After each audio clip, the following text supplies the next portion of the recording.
ID, please state your name for the record and then you may begin. You will have 7 minutes. Thank you.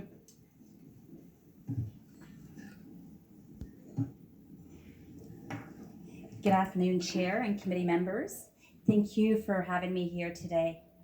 In regards to Schedule 5, the Coroners Act, whether an inquest should be held when a worker dies in a mining plant, mine, or construction project, exemptions from coroner inquests must not exist when workers are killed on their work sites. Cannabis Schedule 1 and 2 should be deleted. The Indian Act is federal jurisdiction. First Nations need housing, potable water, and library resources, not marijuana laws. It's evident these schedules are not necessary when one visits any First Nation reserve. First Nations are already managing cannabis and are capable of managing their own affairs on reserve. Amend Section 6 Courts of Justice Act, Section 140, making orders in relation to vexatious proceedings.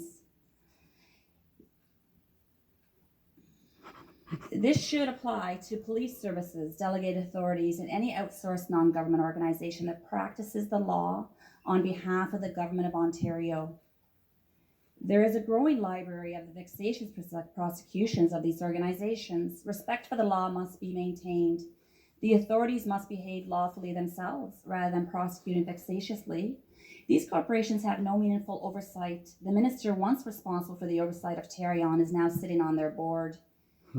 He expanded the arbitration network by adding 5 new corporations to the system of law arbitration. Delegated authorities have been designed for profit by lawyers that were elected members of government. These new corporations of the development industry do not contribute any taxes. They collect administrative penalties and charge fines without hearings. We need laws against vexatious prosecutors that prosecute without evidence. Outsourced corporations that practice the law for profit and abuse their power are not accountable to the people of Ontario. We did not elect these corporations. Corporate authorities break the law they're entrusted with impunity. Their independent legal counsel breaks the law by taking over the proceedings. Police services, delegated authorities, and non-government organizations must follow the law too. Delete Section 10, Fire Protection and Prevention Act 1997. This bill proposes administrative penalties of $10,000 to $100,000 charged by fire services. Fire departments should concentrate on extinguishing fires. It is a service, not a profiting business. Fire departments are municipally funded by ratepayer taxes. When the people of Ontario need access to justice, they find themselves facing an army of arbitrating corporations. This is the privatization of dispute resolution. Tribunals are ideal for corporations to profit by running the law in Ontario for profit.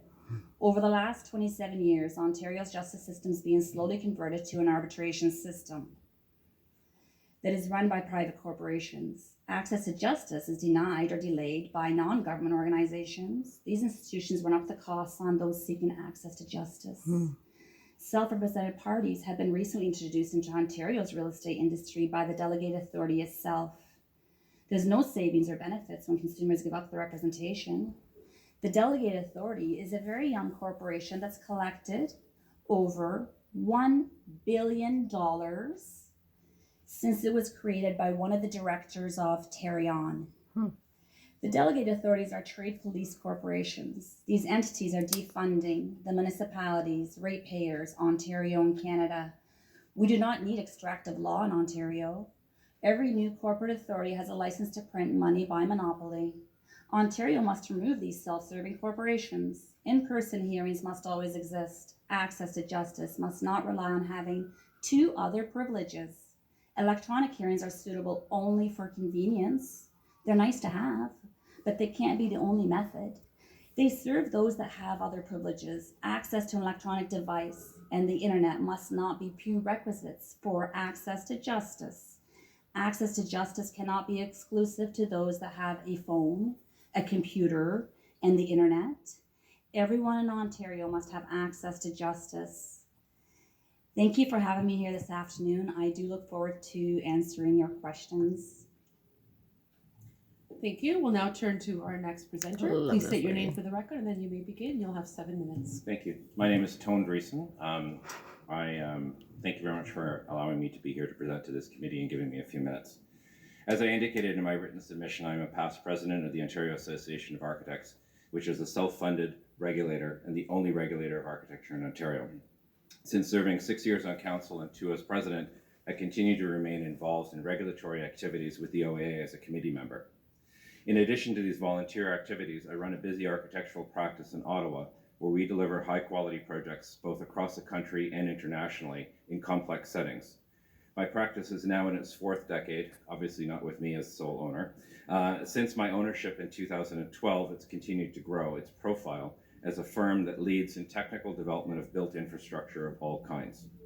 My firm has always relied on the positive relationship between licensed technologists and technical leaders, all of whom have been licensed technologists OAA. My firm had, as I said in my written submission, was one of the first licensed technologists in the province, was a partner in our firm until he was tragically killed in a car accident.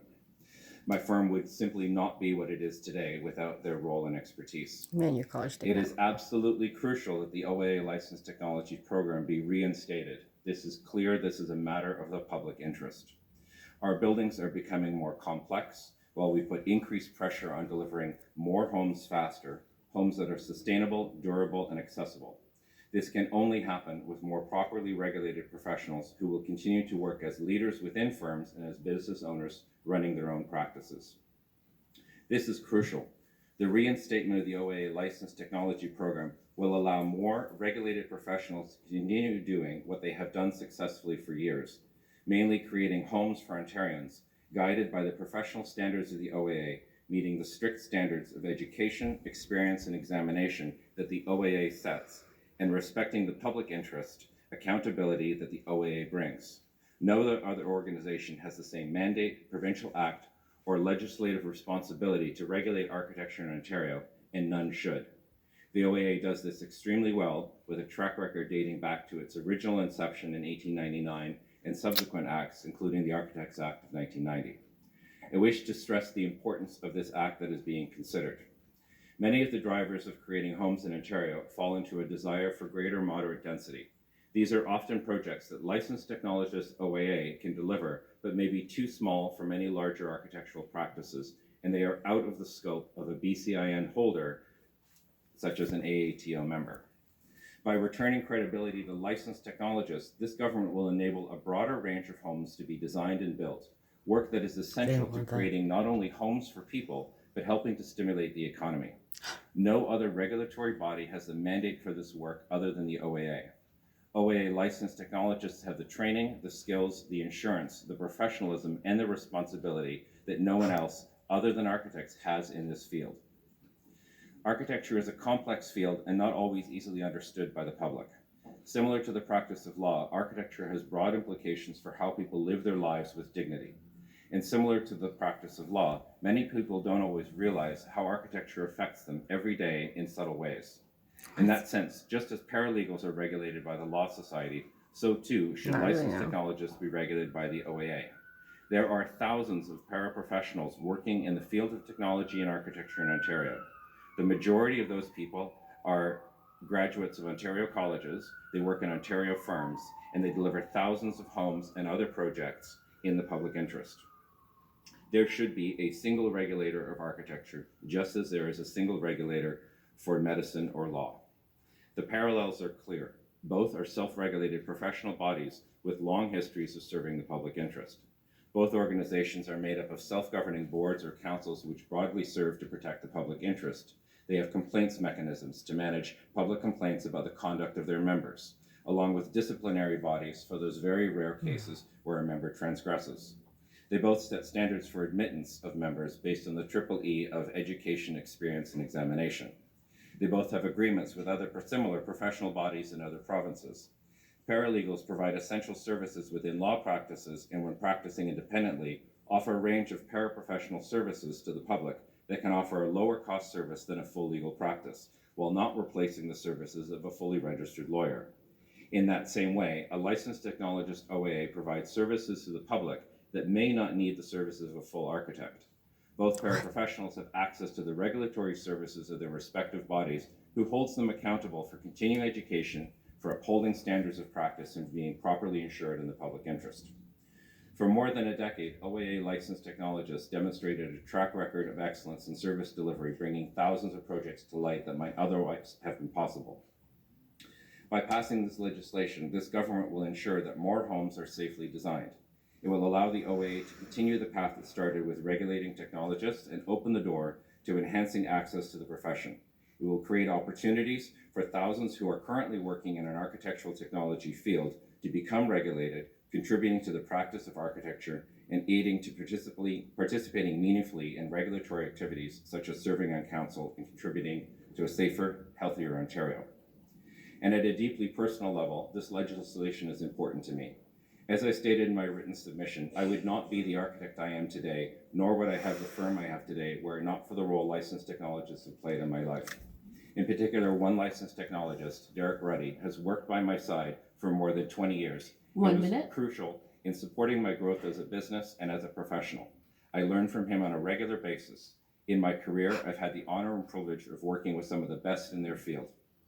I urge this committee and this government to pass this legislation as soon as possible so as to return legitimacy and credibility to a crucial branch of the profession who are essential to practices, essential to our economy, and essential to creating homes for Ontarians. Thank you. Thank you. This round of questions will begin with the government. MPP Co, you may begin. Thank you, Chair, and through you to Mr. Dresden. Of course. Is that correct, sir? Correct. All right, thank you. You mentioned creation of licenses of former. Because one